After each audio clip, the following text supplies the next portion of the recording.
আর রহমতের নবী আম্মা জানকে বলেন, ও বিবি, আজ রাতের জন্য একটু ছুটি দিবেননি? আম্মা জান আয়েশা চিন্তা করলেন নবীজি হয়তো অন্য কোন বিবির ঘরে যাবেন। আম্মা জান আয়েশা হাস দিয়া বলেন, ইয়া রাসূলুল্লাহ, আপনি আমার কাছে ছুটি চাইবেন আর না বলবো এটা কেমনে বুঝলেন? ও রহমতের নবী, আমি ধন্য, আপনার ঘরে এসে আমি ধন্য। আম্মা জান বলেন, আমি ভাবলাম নবী এবার বের হইয়া ভিন্ন কোন বিবির ঘরে যাবেন। আমি এবার নবী আসছে, রুমে বাতিবুতি নাই, নবীর চেহারার আলোতে পুরো ঘর আলোকিত হয়ে আছে।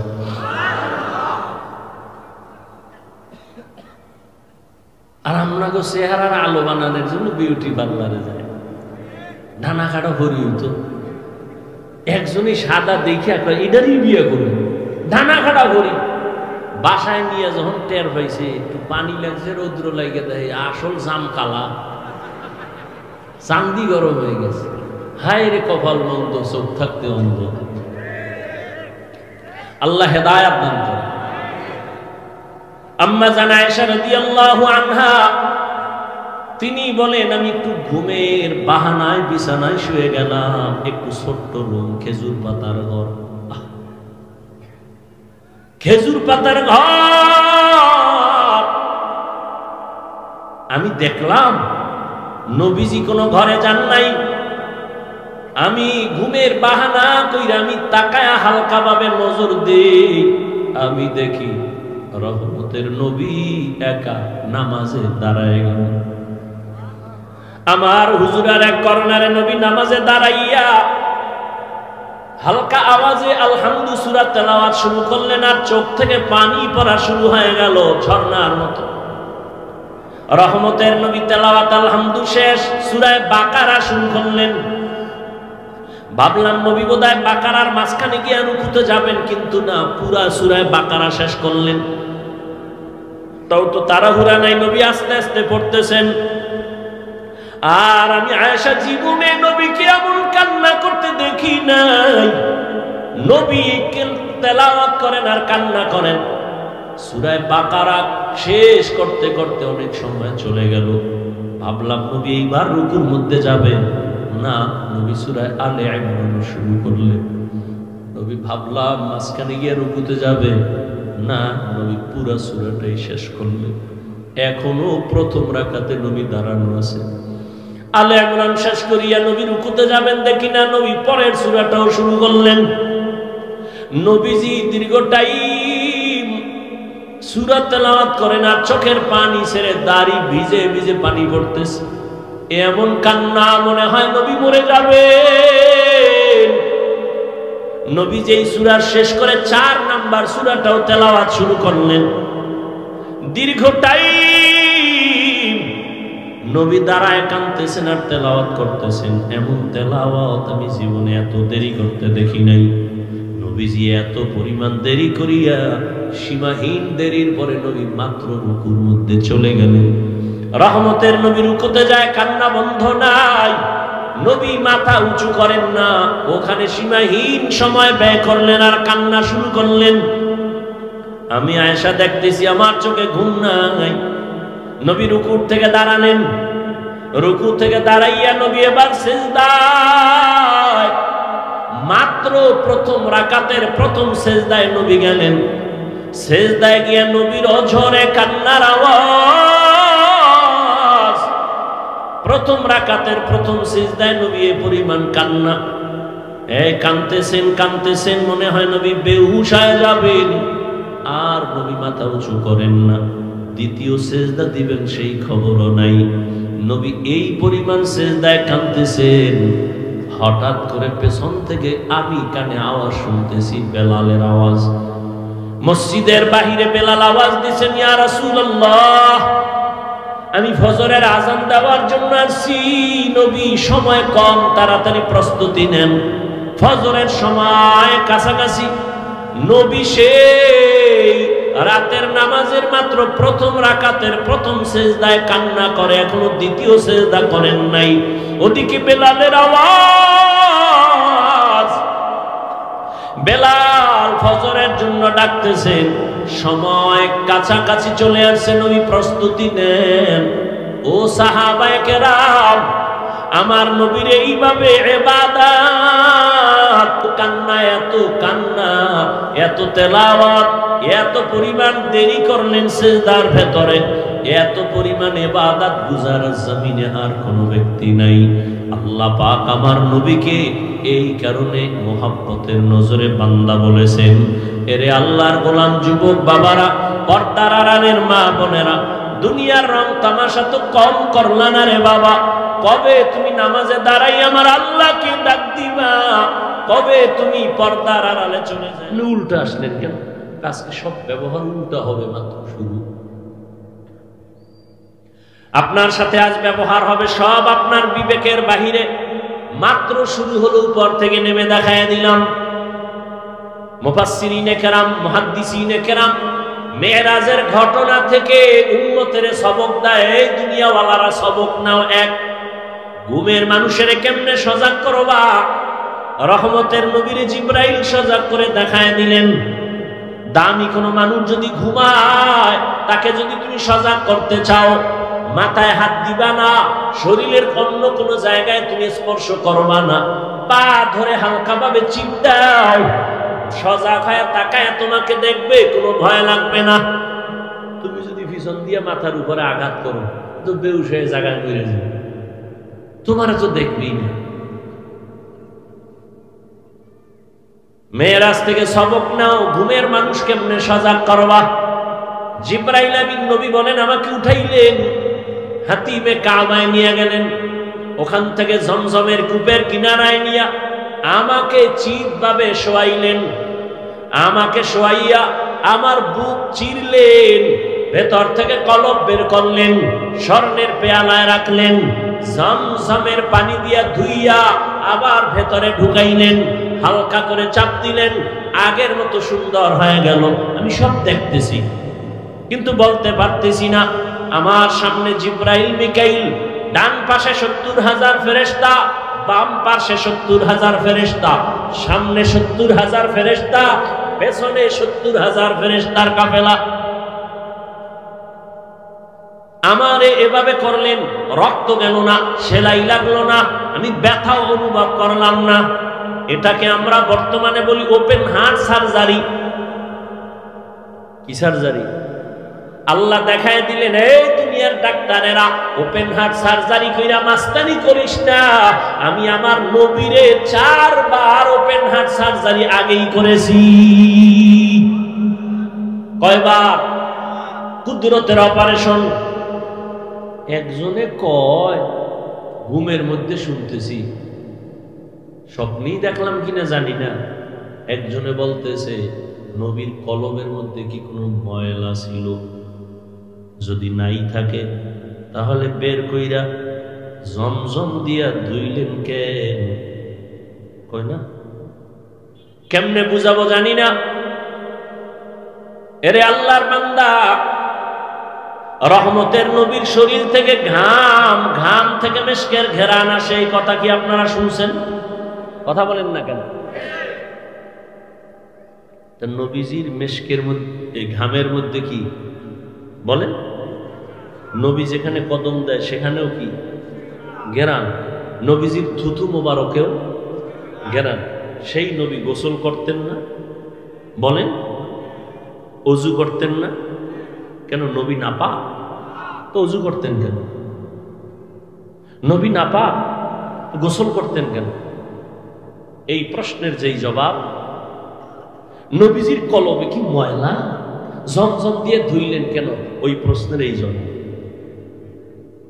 খোদায় যদি বুঝ না দেয় তো কচু গাছ ছাড়ার উপায় কি? এই যত ঝামেলা, বুঝ বুঝ বুঝ বুঝ, সমস্যা, সব সমস্যা বুঝ। আমার বুঝ একরকম, আপনার বুঝ একরকম, ডিভাইডেড হয়ে। আমনের বুঝ কি? টুপি না দিলেই মাথা ঠান্ডা, দিলেই গরম। আমার বুঝ কি? টুপি দিলেই আমার সম্মান। আমনের বুঝ, নামাজ পড়লেই স্বাধীনতা নষ্ট। আমার বুঝ, নামাজ পড়লেই শান্তি। সব বুঝের অভাব। যখনই বুঝটা লাইনে আইসা যায়, গাঞ্জাখোর সব ফালাইয়া তসবিহ। এই বুঝ ঠিক করার জন্যই নবীর মেহনত, আলেমগো মেহনত, তাবলিগের মেহনত, পীর সাহেবদের মেহনত, বক্তাদের মেহনত, মসজিদের ইমাম খতিবের মেহনত। কি মেহনত? বুঝ ঠিক করো, বুঝ বুঝ বুঝ। না হয় আপনিও মুসলমান, আমিও মুসলমান, আপনার আল্লাহ আমার আল্লাহ এক না দুই, বুঝেন, কিন্তু তাল মিলেন না। আপনার নবী আমার নবী, কোরআন, কাবা, ধর্ম, কালেমা, দুনিয়াতে আসছে সিস্টেম, মৃত্যুকালে কাফন হবে তিনটা, তাও কালার, কবরের সাইজও, প্রশ্ন তিনটা, তাও আপনার বয়ান করবো কেন? বয়ান তো হিন্দুদের করবো, খ্রিস্টানদের করবো, ইহুদিরে করবো। ওরা আল্লাহ চিনে না, কোরআন চিনে না, ধর্ম চিনে না। আপনি তো আল্লাহ চিনেন, নবী চিনেন, কোরআন চিনেন, কাবা চিনেন, আপনাকে বয়ান করবো কেন? করব মানি তালি দিতে দিতে 12 মাসে উঠ নাই। কুত্তার মতো পাগলের মতো দৌড়ায়, কুত্তাও এরম দৌড়ায় না, খালি আমি একা। লক্ষ লক্ষ ওলামায়ে কেরাম আপনাদের পেছনে, তাবলীগওয়ালাদের মেহনত আপনাদের পেছনে, পীর মাশায়েখের মেহনত আপনাদের পেছনে। বলে আমাকে টাকা দাও, না না, কিছু চায় না। আপনার আলেমদের কিছুই দেন না, গালি ছাড়া, বিরোধিতা ছাড়া কিছুই দেন না। অথচ আলেম আপনার জীবনের আপন, আর কেউ আপন না, সব চান্দাবাজ আর ধান্দাবাজ। এই যুবক, যার পিছনে ঘুইরা নামাজ ছাড়ছো, দাড়ি কাটছো, ওরে কয় টাকা পাবি এই তো। কিন্তু ওরা কারা জানোনি? স্বার্থে যদি আঘাত লাগে দল থেকে নাম কাটবে না, কল্লা কেটে ফেলবে লিখেরা। বানায় বলতেছি, এই কাহিনী চলে না? চলে না? সরকারি চাকরি করে, বেসরকারি চাকরি করে, বুঝে শুনে বলো ডিউটি কয় ঘন্টা? 8 ঘন্টা, তাই তো? সর্বনিম্ন বেতন কত? নিম্ন নিম্ন, হ্যাঁ? তুমি গার্মেন্টসটা ধরো কেন? তুমি হেঁটে আছো, তুমি হেঁটেই।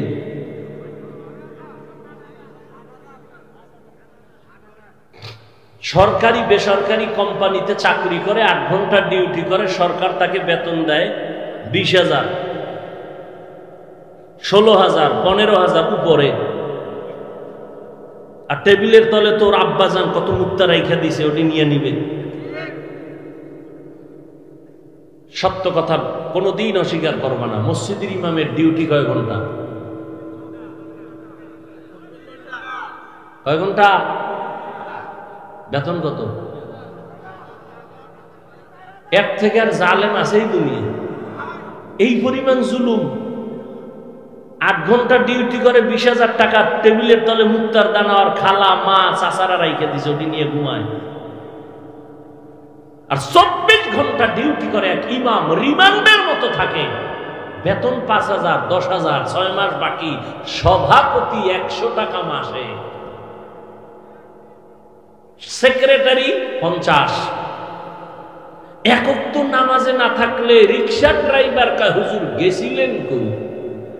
তুমি কে? আমি রিক্সা চালাই। এত পাওয়ার কা 5 টাকা মাসে দেই, পাওয়ার আছে? এরকম বেয়াদব নাই। এবার বুঝেন তো কি জুলুমটা করেন আলেমের উপরে। এরপরেও কোনো আলেম বেয়াদবি করে না, কোনদিন কাউকে গালি দেয় না। বরদোয়াও মোনাজাতে যখন হাত উঠায় বলে, হে আল্লাহ এলাকায় শান্তি দাও, কবরওয়ালাদের জান্নাত দাও, অসুস্থ সুস্থ বানাও। ইমাম সাহেব কইছে আল্লাহ কয়েকটা চাক্কার তলে হালাও। ব্যবসা যারা করে বরকত দাও, চাকরি যারা করে বরকত দাও। বরকতের ওয়াজ করে, সুদ খাও এটা করে না। কোনদিন আলেম মানুষের বিরুদ্ধে যায় না। এই জন্যই তো বলি, আলেমরা এই জাতিকে যা দিয়েছে কেউ দেয় নাই, নিঃস্বার্থভাবে দিয়েছে এই জাতিকে, কেউ দেয়। সরকার কোটি কোটি কোটি কোটি কোটি টাকা ব্যয় করিয়া র্যাব আর্মি পুলিশ বিডিআর বানাইয়া এদের টাকা ছাড়া অস্ত্র দিয়া কয় যাও দেশটারে ঠান্ডা করো, সন্ত্রাসী কর্মকাণ্ড বন্ধ করো, চাঁদাবাজি বন্ধ করো। কিন্তু আজও পর্যন্ত পূর্ণ সফল হয়েছেনি। কিন্তু সরকারের একটা কাউ কোন আলেমের পেছনে যায় নাই।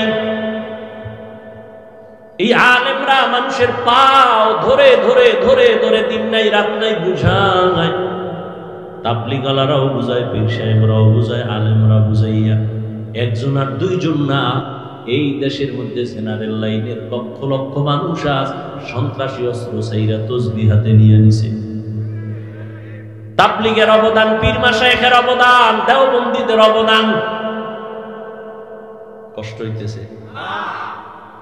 আমাকে আর একটা জবাব দেন, সত্যটা বললেন, আর যদি বুঝেন আপনি পারেন না, জানেন না, চুপ থেকে বলেন তো আমার দেশে ইসলামের তাবলীগের কারণে ইসলামের কি কি ক্ষতি হইল বলেন? হইছে না? হইলে দাঁড়ায় বলে যে হ্যাঁ তাবলীগের কারণে এতদিন এক বেটা তাবলীগে ছিল না, ভালো ছিল, এখন তাবলীগে যাওয়ার পরে গাঞ্জা খায়। হইছে ক্ষতি? নাম্বার 2, আমাদের এই দেশে চরমনাই, উজানি, বাহাদুরপুর, নানুপুর পীর মাশায়েখ যারা হক, এদের দ্বারা ইসলামের কি ক্ষতি হয়েছে দেশে বলেন? হয় নাই? নাম্বার 3, দেওবন্দীদের দ্বারা কিছু ক্ষতি হয়েছে, বুঝা শুনে বললেন। কওমি দেওবন্দির দ্বারা কোনো ক্ষতি হয় নাই। অতএব তার বিরোধিতাও করিও না রে যুবক। যদি বলো হয় নাই, এরপরও যদি তুমি বিরোধিতা করো, তাহলে আমরা বলে দিলাম তোমার অন্তর খারাপ, তোমার কপাল খারাপ। এই শীতের মধ্যে গরুর খিচুড়ি কি মজা! সকালের সময় কুয়াশার ভিতরে যদি কেউ গরুর খিচুড়ি নিয়ে রাস্তায় বয়ে কয় ফিরি ফিরি, কেন 100 টাকা দিব, সব আমারে দে। একজনে দেখতে না দেখতে 4 প্লেট নাই, আর একজনে চিফাই বয়ে কয় দোয়ায় নুস পড়তেছি, পারলে 10 গ্রাম বিষ দে, তারপর গরুর খিচুড়ি দিস না। কেন? বলে গরুর মধ্যে বিষ। কয় না, তোর পেটে বিষ। গরুর খিচুড়ি মজার, তুমি খাও না কেন? কয় তোমার পেটে সমস্যা, চিকিৎসা করো। তাবলীগ ভালো, পীর মুরিদি ভালো, আল্লাহওয়ালা ভালো, দেওবন্দি ভালো, কওমি ভালো, আলেম ভালো, জিকির ভালো, পাগড়ি ভালো, বয়ান ভালো, তুমি কেন পছন্দ করো না? আলেম ওলামাদের দোষ না, তোর অন্তর বড় খারাপ। চোখে চশমা লাগাইছে, আয়না লাগাইছে কালো, ময়দানে ঢুকে কয় ভাই কি কিয়ামত আইব নি? কেন? বাতি কালো কেন? বাতি কালো না, তোর চোখে গজব লাগছে, চিকিৎসা কর। জিন্দেগি মে বন্দেগি তু করনা হে, জিন্দেগি বে বন্দেগি শর্মিন্দা হে, জিন্দেগি বে বন্দেগি শর্মিন্দা হে। খারাপ লাগতেছে? যুবকরা তোরা তো এখন বাংলা হুনো না, হিন্দি হুনো, একতারা হইলে একটু মজা পাইতি না? ইহা হাম সব মুসাফির দিল না লাগা, আহলে দিল কি নজর সে রূহ করতা যা, শাহ দৌলত সব ফকির ঘর नेक नहीं, शाह दौलत सब फकीर घर नेक नहीं, जिंदगी में बंदगी तू करना है, जिंदगी में बंदगी तू करना है, जिंदगी बे बंदगी शर्मिंदा है, जिंदगी बे बंदगी शर्मिंदा है, जिंदगी में बंदगी कुन बंदगी বন্দেগি বে জিন্দেগি শর্মিন্দেগি। মেরাজ করতে অনেকে কিন্তু চলে গেছে, টাইম দেওয়া আছে তো মেরাজ আছে। সারা ওই যে রাতের বেলায় তো মেরাজ ভালো, কতজনের সাথে টাইম দেওয়া না। 12টার পরে মিস কল দিব, রেডি হয়ে যাও, মেরাজে গেছি গা। এরে আল্লাহর গোলাম, কোন কথা বলতেছিলাম মনে নাই? আপনাকে আসেনি মনে? কি ওপেন হার্ট সার্জারি আল্লাহ করেছেন, রহমতের নবীকে ওপেন হার্ট সার্জারি করেছেন টোটাল 4 বার। জবাব দিতেছিলাম নবীর কলবে কি ময়লা, ধুইলেন কেন? না না, রহমতের নবীকে এমন এক জগতে নিতেছেন, ওই জগৎ সম্পর্কে নবী ওয়াকিফ হাল না, ওই জগৎ টোটাল আলাদা। এজন্য আমার আল্লাহ জমজমের পানি দিয়া গোসল করাইয়া এরপরে আমার আল্লাহ নবীরে ওযু করাইলেন। নবী বলেন আমি জমজমের পানি দিয়ে ওযু করলাম, আর ওখানে যাইতে গেলে ওখানের আবহাওয়া আলাদা, এজন্য আগে একটু পাওয়ার ভিতরে ঢুকানো দরকার, আল্লাহ ঢুকাইয়া দিলেন। এটারে বুঝাইতে এখন কত সোজা, 50 বছর আগে কত কঠিন ছিল, এখন সোজা কেমনে? কয় যারা সৌদি আরব যাবে টিকা লাগা, সরকার এখন আরো কড়া করছে, টিকার সার্টিফিকেট না নিলে ভিডা, ইনজেকশন লাগাও, কারণ আরবের আবহাওয়া বাংলাদেশের আবহাওয়া এক না, এজন্য তুমি ইনজেকশন নাও, তুমি টিকা লাগাইয়া ওখানের আবহাওয়া যেন তোমার শরীরের সাথে অ্যাডজাস্ট হয়ে যায়। আমার আল্লাহ নবীর কলবের মধ্যে আলাদা পাওয়ার দিয়েছেন, আবহাওয়ার সাথে যেন অ্যাডজাস্ট হয়ে যায়, কষ্ট না হয়। নবী বলেন এবার আমি ওযু বানাইলাম জমজমের পানি দিয়া। এজন্য অনেক ওলামায়ে কেরাম বলেছেন জমজমের পানি কাউসারের পানির থেকেও দামি। রহমতের নবীকে সাহাবায়ে কেরাম প্রশ্ন করলেন, ইয়া রাসূলুল্লাহ জমজমের কূপের তলা কই? এই যে পানি যাইতেছে, ও মানে কোটি কোটি ট্রিলিয়ন বিলিয়ন পানি হাজিরা নেয়, কমেও না বাড়েও না, এর তলা কই? রহমতের নবী বলেন, সাহাবা এই জমজমের পানির কূপের তলা হাউজে কাউসারের সাথে লাগানো।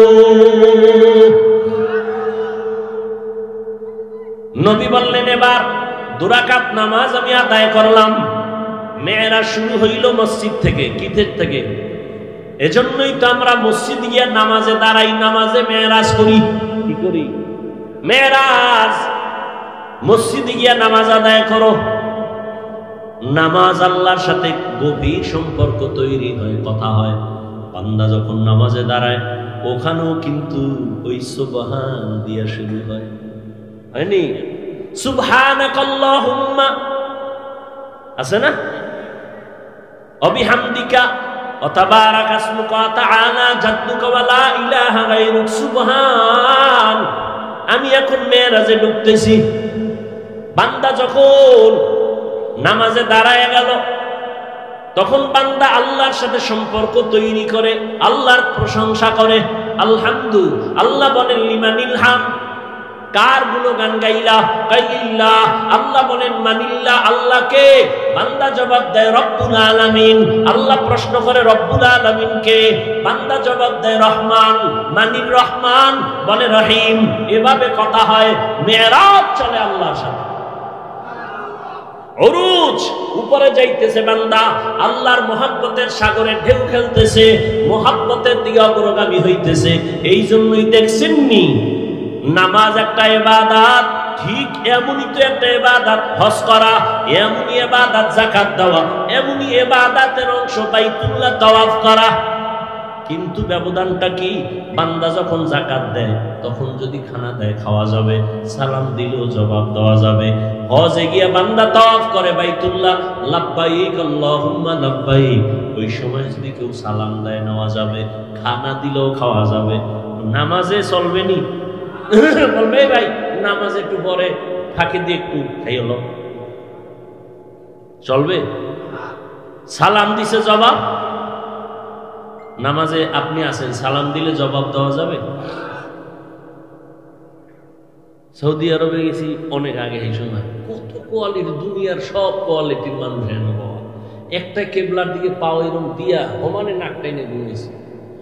আমি পাশের বইয়ে তেলাওয়াত করতেছি, একামত হয়ে গেছে, দাঁড়ায় গেছে, দাঁড়ায় আধবেন দেখা রয়ে গেছে। এর মধ্যে এসে মোবাইল ও বাইর করে বলতো নামাজের ভিতরে আছে, আবার পকেটে হাত দিয়ে খারাই গেছে নামাজ। আর একটা দেখলাম সেজদায় যাওয়ার আগে পকেট থেকে একটা কাঠের টুকরা বাইর করে কপালের তলে দিয়েছে।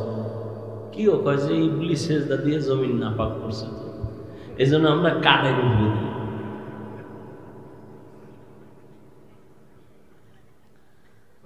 হায় হায় হায়, তাহলে নামাজের মধ্যে সালাম বন্ধ কেন, খানা বন্ধ কেন? এটা তো মেয়েরাজ চলতেছে। মেয়েরাজ যখন চলে আমার মালিকের সাথে ডাইরেক্ট কথা, এখানে সালাম চলবে না, কালাম চলবে না, খানা চলবে না। সালাম ফিরে নামাজ শেষ, এবার খানা দাও, সালাম দাও, কোনো বাধা নেই। আল্লাহ পাক রব্বুল আলামিনের নবী বলেন এবার বোরাকে আমাকে উঠাবেন।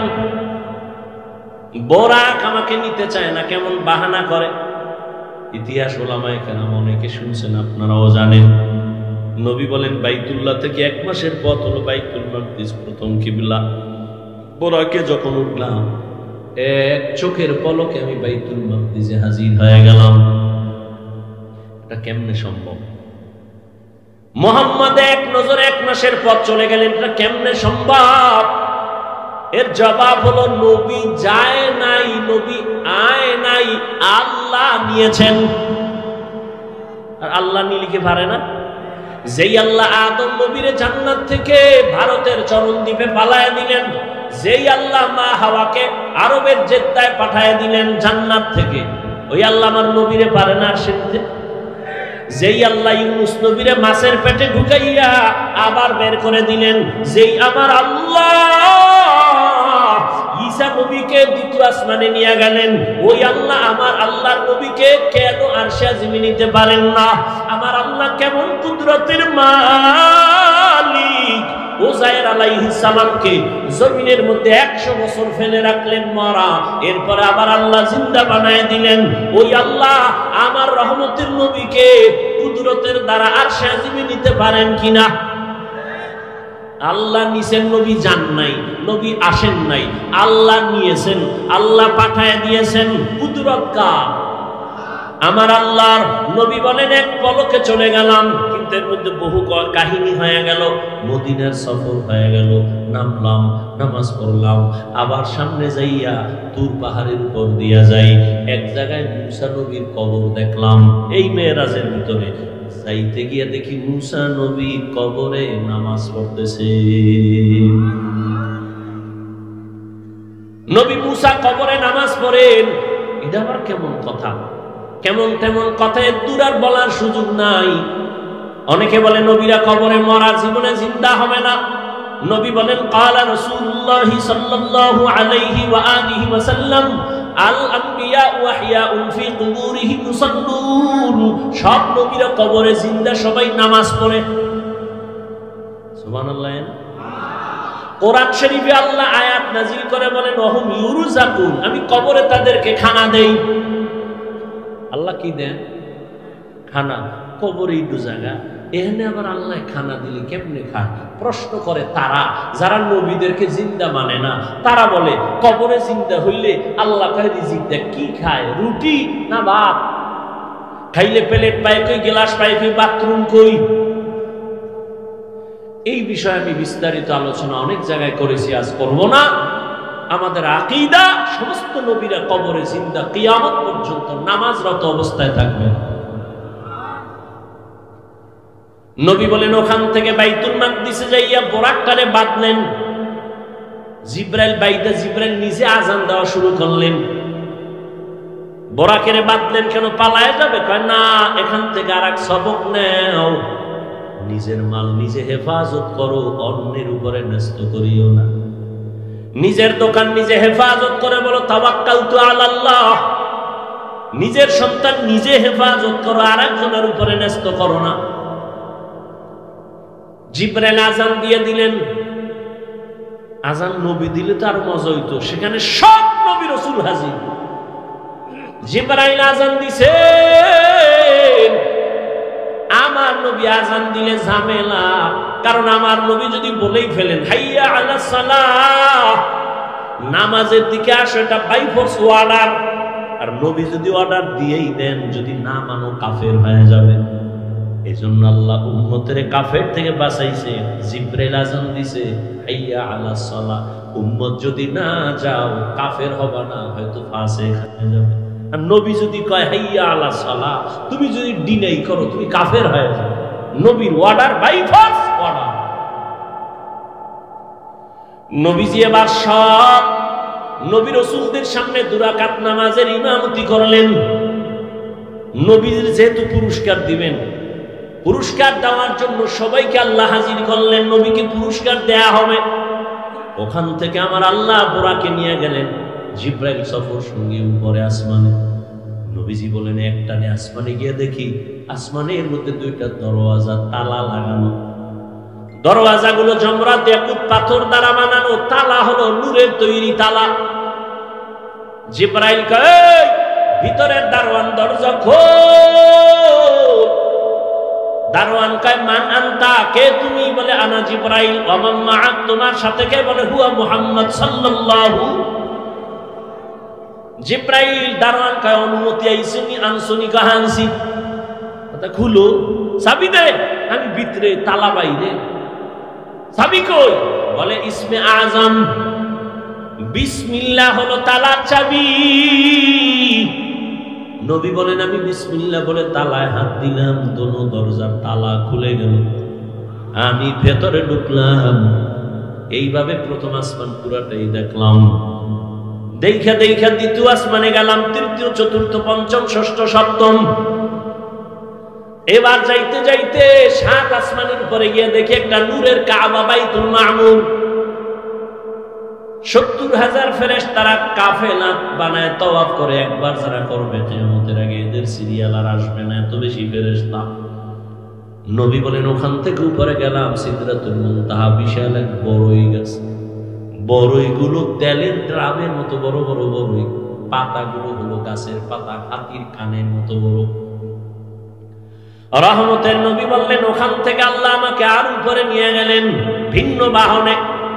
যাইতে যাইতে যাইতে যাইতে যাইতে অনেক অনেক অনেক অনেক উপরে এক পর্যায়ে দেখি অন্ধকার, কিছুই দেখা যায় না। আমার বাহন চলতেছে। আর জায়গায় দিয়ে দেখি আগুনের মাঝখান দিয়ে আমার সফর চলতেছে। যাইতে যাইতে হঠাৎ অনেক উপরে গিয়ে দেখলাম আল্লাহ তাআলার নূরে তৈরি আরশে আজিম। ৮ জন ফেরেশতা কাঁধে নিয়ে দাঁড়ানো, এদের পা ৭ জমিনের নিচে। ফেরেশতারা জানে না ওদের কাঁধের উপরে কি আছে। আমি জুতা সহ গেছি তো, জুতাটা খুলতেছিলাম, আওয়াজ আসতেছে নবী জুতা খুলবেন না, আরশে আজিম আপনার জুতা তুলে নেওয়ার জন্য পাগল হয়ে আছে। কারণ আপনার নবুয়তের সীমানা, মুসা নবীর নবুয়তের সীমানা যেই পর্যন্ত, তার মেরাজের সীমানা ওই পর্যন্ত। আর আপনার নবুয়তের সীমানা শুধু জমিনে না, আরশে আজিম লৌহ কলমের জন্য আপনার মেরাজও চলতেছে এই পর্যন্ত। নবী বলেন আমি গেলাম, এর উপরে উঠলাম। আরশে আজিমের উপরে আবার আল্লাহর অনেক উপরে হলো কুরসি, চেয়ার। চেয়ারের চতুর্পাশে ৭০,০০০ পর্দা লাগানো নূরের। ওয়াসিআ কুরসিয়ুহুস সামাওয়াতি ওয়াল আরদ। আল্লাহ তাআলা একটা একটা পর্দা আলাদা করে করে আল্লাহ আমাকে কাছে নিয়ে নিলেন। আল্লাহ তাআলা বলেন আমি আমার বান্দাকে ভ্রমণ করাইলাম। সুবহানাল্লাযী আসরা বিআবদিহি লাইলাম মিনাল মাসজিদিল হারাম ইলাল মাসজিদিল আকসা। এখানে আর একটা পয়েন্ট বইলে আমি শেষের দিকে যাচ্ছি। কোরআন শরীফ এমন দামি একটা কিতাব, যে কিতাব ধরলে সওয়াব, পড়লে সওয়াব, দেখলে সওয়াব। যাই না পড়েন সওয়াব, না জেনে কোরআন তেলাওয়াত করেন সওয়াব। সেই কোরআনে আমার আল্লাহ নবীদের নাম নিয়ে ডাকছেন, ইয়া নূহ, ইয়া মুসা, ইয়া ঈসা ইবনে মারইয়াম, ওয়া নাদাইনাহু ইয়া ইব্রাহিম। সুলাইমানের নাম ডাকলেন, দাউদের নাম ডাকলেন, কিন্তু আমার নবীজির নাম আল্লাহ কোরআন শরীফে কোথাও ডাকেন নাই, ধরেন নাই। কেন? একটু আগেই বলেছিলাম, আমার আল্লাহ মুহাম্মদের আশিক। নবীজির নাম ধরে কোরআনে ডাকেন নাই, তবে এমন এমন শব্দ দিয়ে ডাকছেন যে শব্দগুলো ব্যাখ্যা না করলে বুঝে আসে না, এত অলংকারওয়ালা শব্দ। ইয়া আইয়ুহাল মুযাম্মিল কুমিল লাইলা ইল্লা কালিলা, ইয়া আইয়ুহাল মুদ্দাসসির কুম ফাআনজির ওয়া রাব্বাকা ফাকাব্বির ওয়া সিয়াবাকা ফাতাহহির, ইয়াসিন তাহা হামিম। রহমতের নবীরে দামি দামি শব্দ দিয়া, উপাধি দিয়া ডাকলেন, মজার শব্দ, মায়ার শব্দ। নবীর উপাধি দিলেন রাহমাতুল লিল আলামিন, খাতামুন নবিয়্যিন, সিরাজাম মুনীরা, বাশীরা ওয়া নাযীরা। নবীকে ডাকলেন কাউসারওয়ালা। নবীকে রাহমাতুল লিল আলামিনের উপাধি দিলেন, ইমামুল মুরসালিনের উপাধি দিলেন। তাহলে নাম ধরে না ডাকলেও উপাধিগুলো কি নরমাল না অনেক দামি? সীমানাহীন দামি। কিন্তু হাজারো আশ্চর্যের মধ্যে একটা আশ্চর্য হলো, যেই মেরাজের ঘটনাকে এখনো বেঈমান নাস্তিকরা মেনে নিতে পারে না, এত বড় আশ্চর্য ধরনের ঘটনার ক্ষেত্রে আমার আল্লাহর নবীরে সম্বোধন করলেন একটা নরমাল শব্দ দিয়া, বান্দা। আল্লাহ নবীরে বান্দা বলছেন। আমরাও বান্দা, হিন্দুরাও বান্দা, ইহুদিরাও বান্দা, খ্রিস্টানেরাও বান্দা, নবীও বান্দা। এত নরমাল শব্দ দিয়ে আল্লাহ ডাকলেন কেন, ধরলেন কেন? দামি দামি শব্দ দিছে, খাতামুন নবিয়্যিন, সিরাজাম মুনীরা। আর মেরাজের ঘটনায় আল্লাহ কয়, আমি মেরাজ করাইলাম আমার বান্দাকে। নবীজিরে নরমাল শব্দ বান্দা বললেন কেন? যে আমরাও বান্দা, হিন্দুরাও বান্দা, ইহুদিরাও বান্দা, নবীরাও বান্দা বললেন কেন? এর চারটা জবাবের একটা দিয়েই শেষ করতেছি, ভালো করে খেয়াল করেন। এক নাম্বার, আমার নবী নিজের বান্দা বললে বড় খুশি হন, বড় আনন্দিত হন। নবীর পছন্দ, নিজের বান্দা বললে বড় কামিয়াবি মনে করে, সফল মনে করে। এজন্য একদিন আম্মা জান বলেন, নবী আপনি এত কষ্ট করে ইবাদত করেন কেন? নবী জবাব দিলেন, আফালা আকুনা আবদান শাকুরা, আমি কি আল্লাহর কৃতজ্ঞ বান্দা হব না? এই জন্য নবী যখন মেরাজে চলেই গেলেন, আল্লাহ কি নিয়ে আইছেন? নবী বলেন, তিনটা হাদিয়া নিয়ে আসছি, আত্তাহিয়াতু লিল্লাহি ওয়াস সালাওয়াতু ওয়াত তাইয়্যিবাত। আল্লাহ কয়, নবী আপনারও তিনটা দিয়া দেই। আসসালামু আলাইকা আইয়ুহান নবী ওয়া রাহমাতুল্লাহ ওয়া বারাকাতুহু, তিনটা দিয়ে দিলেন। আল্লাহর নবী বলেন, আমি একা একা নিব না, ওয়া আলা আসসালামু আলাইনা ওয়া আলা ইবাদিল্লাহিস সালিহিন। হাদিয়াটা দিয়া মোটামুটি প্রাথমিকভাবে একটা শেষ। এবার আল্লাহ কয়, ফেরেশতারা তোমরা টের পাইছো? হ্যাঁ, তা সাক্ষী দাও। ফেরেশতারা সাক্ষী দেয়, আশহাদু আল্লা ইলাহা ইল্লাল্লাহ। আমারটা দাও, আমার বন্ধুরটা দিবে না? এবার ফেরেশতারা বলে, ওয়া আশহাদু আন্না মুহাম্মাদান। এ কিছু হয়ে গেছে। আরে মুহাম্মাদান বইলে এর পরে সামনে বলো, কি বলবো? রাসূলুহু। না না না, কি বলবা? আমার বন্ধু যেটা দিছে ওইটার আগে আনো। আমার বন্ধু নিজেরে দিছে বান্দা, আর আমি নবীরে দিছি রাসূল। আমারটা পরে দাও, আমার বন্ধুটা আগে নিয়ে আসো। আগে বলো আব্দুহু, এরপরে আমারটা লাগাও রাসূলুহু। আমার বন্ধুটা আগে লাগাও আব্দুহু, এরপরে পরে আমারটা লাগাও রাসূলুহু। আব্দুহু দাও আমার, আমার বন্ধুর, বন্ধুরটা আগে নিয়ে আসো। আমার বন্ধুরে খুশি করা আমার মাকসাদ। এই জন্যই তো আব্দুহু আগে নিয়ে আসেন। বান্দা বড় দামি, আর বান্দার সাথে আল্লাহর সাথে একটা গভীর সম্পর্ক। ওই গভীর সম্পর্কের নাম ইবাদত। আর ইবাদত যারা করে তারা বান্দা, যার ইবাদত করে তিনি মাবুদ। আর ইবাদত করার মধ্যে আমার নবী শ্রেষ্ঠ। আমার নবীর মতো ইবাদত করেনওয়ালা কিয়ামত পর্যন্ত আর একজন আসে না, আসবেও না। বান্দার দাম আছে না নাই? এখন একদল চোরারা কয়, তো ঠিক আছে, নবীরে আল্লাহ বান্দা বলছে। বান্দা বলার চার কারণ, কয় কারণ? আমি মাত্র দুইটা বলছি। ওরা কি কয়, ঠিক আছে নবী বান্দা মেনে নিলাম, যারা নবীরে নিয়া কিসের তৈরি করে পেছ লাগে, নবী যে বান্দা এটা তো দুনিয়ার ক্ষেত্রে বুঝলাম বান্দা, সেখানে তো বান্দা না। আল্লাহ খাপ সাবধান, আমি ওখানে নিয়েও কি বলছি জানো, ফাআওহা ইলা আবদিহি মা আওহা। আসেনি বান্দা? কথা বলেন না কেন? কি বুঝেন আল্লাহই জানে। কিয়ামতের দিনও বান্দার দাম। আল্লাহ জান্নাতীরে ডাকবে, এই জান্নাতীরা কই যাও? জান্নাতে দরজায় তালা লাগানো, চাবি মুহাম্মদের কাছে, ওদিকে যাইস না। কই যাবি? ইয়া আইয়াতুহান নাফসুল মুতমাইন্নাহ ইরজিই ইলা রাব্বিকি রাদিয়াতাম মারদিয়াহ ফাদখুলি ফি ইবাদি ওয়াদখুলি জান্নাতি।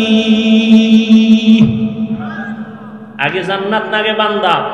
হ্যাঁ, আগে আমার বান্দা মোহাম্মতের এদের কাতারে গিয়া মজলিসে গিয়া বসো। আমার প্রিয় বান্দা যারা নফসে মুতমাইন্নাওয়ালা, আমার প্রিয় বান্দা, এদের কাফেলায় গিয়া বসো, এরপরে তোমার জান্নাত। আগে বান্দার কাফেলায় যাও, এরপরে জান্নাতে যাও। এজন্য আল্লাহ কয়, আমার বন্ধুদের বন্ধু বানায় চলো, এরপরে তুমি আমার মুলাকাতের অপেক্ষায় তুমি সামনে আগাও। এই জন্য আমার নবী বান্দা, নিজেরও বান্দা বললে অনেক খুশি হয়, কারণ আমার নবী আল্লাহর বান্দা হইয়া এত পরিমাণে ইবাদত করেছেন। আম্মা জান আয়েশা রাদিয়াল্লাহু আনহাকে সাহাবায়ে কেরাম জিজ্ঞাসা করলেন, ও আম্মা জান, নবীজির আশ্চর্য দুই একটা কথা আমরা শুনেন তো। শেষের দিকে চলে আসছি। আম্মা জানকে জিজ্ঞাসা করলেন, নবীর দুই একটা আশ্চর্য কথা শুনেন তো। আম্মা জান আয়েশা জিজ্ঞাসা, আরে নবীজির আশ্চর্য না এমন কি আছে? নবীর জীবনে আশ্চর্য না এমন কি আছে? সবই তো আশ্চর্য, তবে একটা শুনো। এরে পর্দার আড়ালের আম্মা জান আয়েশা রাদিয়াল্লাহু আনহা 6 বছর বয়সে নবীজির সাথে বিবাহ হয়ে গেল। 9 বছর বয়সে আম্মা জান নবীজির ঘরে চলে গেলেন। আম্মা জানের 18 বছর বয়স, ওই সময় নবী দুনিয়ার থেকে চলে গেলেন। হিসাবটা বুঝে থাকলে বলে, আম্মা জান আয়েশা নবীর ঘর করলেন কয়দিন? কথা বলেন না, ঘুমাইতেছেন। কয় বছর ঘর করলেন? মাত্র 9 বছর। আমাদের দেশে তো বোনদের 18তে বিয়েই হয় না। এর মধ্যে আর এক দলে আবার আগুন লাগাই দিছে, বাল্য বন্ধ করো, বাল্য বিবাহ চলবে না। আকাম চলবে, বিবাহ চলবে না। করো, আকাম করো। সারা রাত দরজা জানালা আটকাইয়া মোবাইলে আকাম চালাও। চোখের জিনা, কানের জিনা, অন্তরের জিনা, জবানের জিনা চালাও। ঘরে ঘরে মোবাইলে গুনাহ চলে, সারা রাত গুনাহ দেখে। গুনাহ উচিত ছিল ঘুমের মধ্যে ঠাড়া ভরা, ঘুম থেকে উঠে দেখা দরকার ছিল। চেহারাটা শুকার হয়ে গেছে, শুধু মুহাম্মদের উম্মত হওয়ার কারণে আল্লাহ গজব দেন নাই। না হয় ঘরের মধ্যে যেই জিনা চলে সারা রাত মোবাইলে, আল্লাহ বাঁচায় রাখছে, এটা তো মুহাম্মদের উম্মত হওয়ার বরকত। আম্মা জান আয়েশা রাদিয়াল্লাহু আনহা বলেন, মাত্র নবীর ঘর করছি 9 বছর। 18 বছরের আমি একটা মেয়ে, রহমতের নবীর 9 বছর সোহবত পাইয়া কি পাইছি জানো? 2000-এর উপরে হাদিসের হাফেজা হয়ে গেছি। আমগো আম্মা জানরা কয়টা হাদিস জানে? আপনারা জানেন না? শুধু সাফার জোরে আহলে হাদিস। হ্যাঁ, আম্মা জান আয়েশা রাদিয়াল্লাহু আনহা বলেন, আমি নবীর ঘর করছি 18 বছর বয়স পর্যন্ত। 9 বছরে আমি 2000-এর উপরে হাদিসের হাফেজা হয়ে গেছি। আল্লাহ হেদায়েত দান করেন।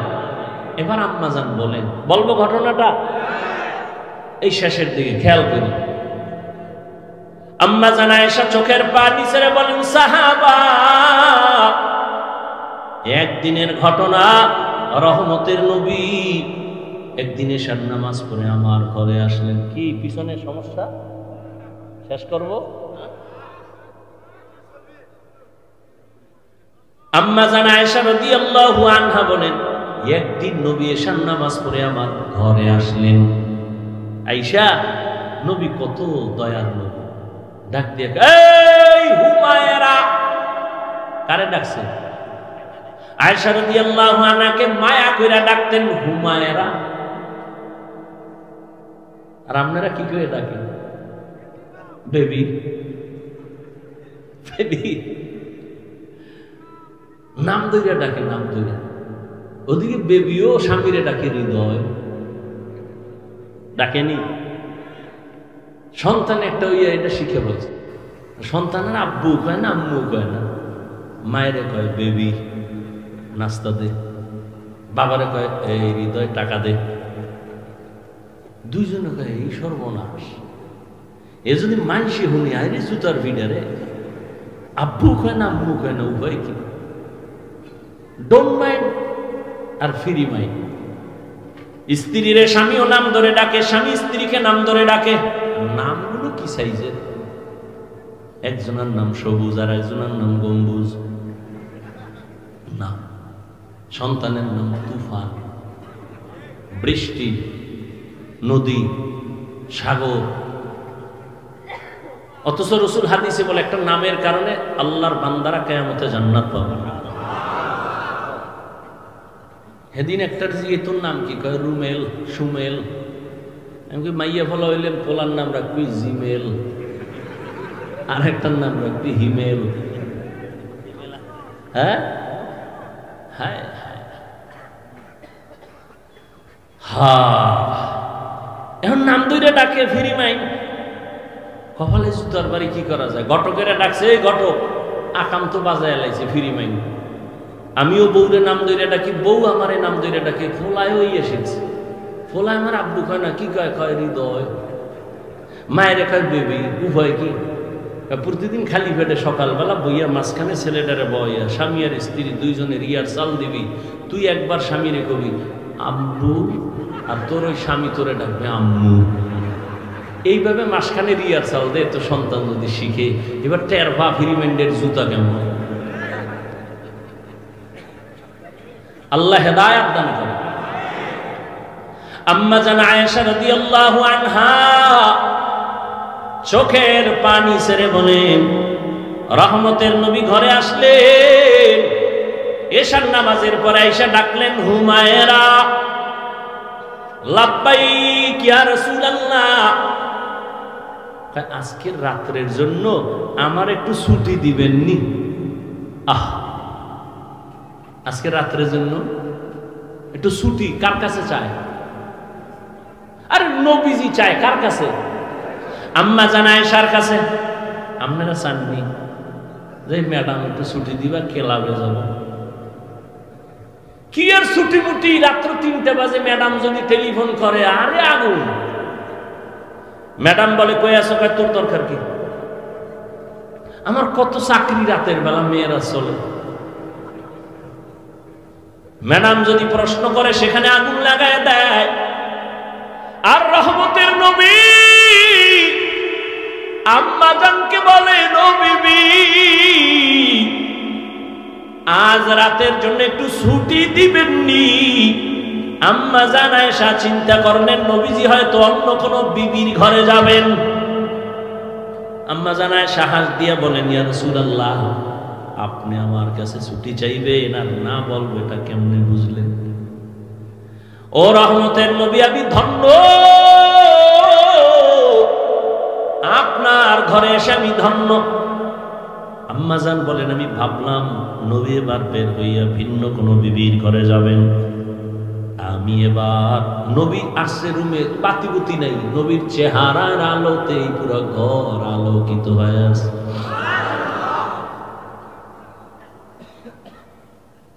আর আমরা গো চেহারার আলো বানানোর জন্য বিউটি পার্লারে যায়, ধানা কাটা ভরি হইতো। একজনই সাদা দেখে একটা এটারই বিয়ে করি, ধানা কাটা ভরি।